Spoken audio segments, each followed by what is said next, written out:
Hey everyone, welcome back to the channel. Today we're going to be planting some more stuff, but specifically it's going to give you a step-by-step process of what we do with one of our favorite herbs, basil. Let's get after it.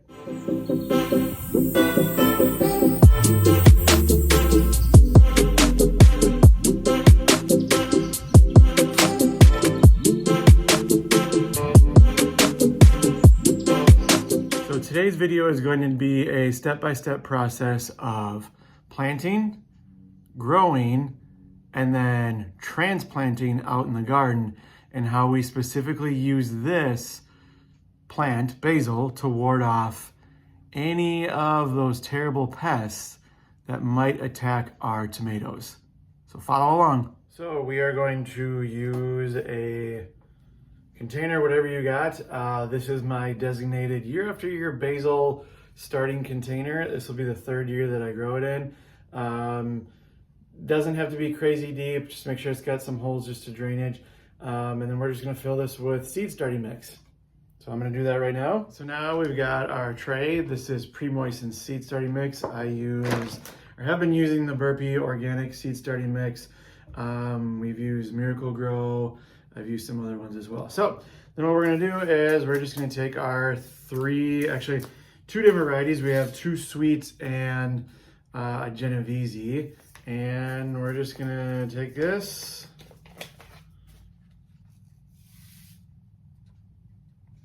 Take what's left, because this is a leftover seed packet. Start on the edge over here. And literally just split this into thirds.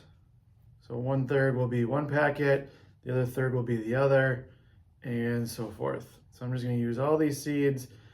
Basil has a really good way of pretty much a good germination rate, so you really don't have to worry a whole lot. And we are planting 3 different ones, so if only a certain one comes up, we'll still be okay. All right, so we have all of our seeds in here.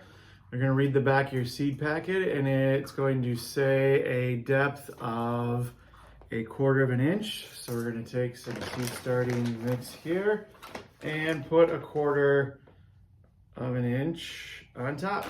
And just cover it up and water it in a little bit, and we're good to go. Now the beauty about growing basil is all you need is a warm, sunny window.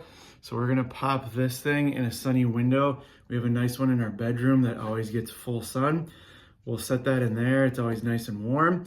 And probably in about 7 to 10 days, these things will start to sprout. And then we let them grow for another week, and then we start to thin them out. Here we are 6 days later, and we have basil sprouts. Just keep this thing moist and keep it in a sunny window, and these things will take off like crazy. And here we are at day 11, and look at these bad boys going. I wasn't lying when I said these would take off like crazy. Just keep them watered, keep them in this nice sunny window, and you will be just fine. Fast forward to day 23. As you can see, this just went bonkers. Now what we need to do is we need to go in and thin out to the strongest one that are in these clusters. And now we are fast forward to 40 days. These are now planted out in the garden. As you can see in the background, there's some taller plants that are next to them. We plant these next to our basil because we want to confuse the moth that lays the eggs for the tomato hornworm. The reason why we do this is the moth that lays those eggs uses its sense of smell to find these beloved tomato plants. And by planting basil around it, we confuse those senses and it will go elsewhere. So there you have it, everyone. A complete guide from start to finish with one of our most important companion plants that we do, basil and tomatoes. So if you haven't already, make sure you hit that like button down below. That helps share this information out. It helps my channel grow a little bit bigger. because that's what I'm going for. I want to get out there and just share the information that I have with gardening. If you want to leave a comment, let me know what you guys do for companion planting. I'm relatively new at this process, still trying to learn some stuff. We do a lot of it with our flowers and viney crops, but most importantly, we do it with our basil and tomatoes. And as always, we'll see you guys next time, and I hope you enjoyed.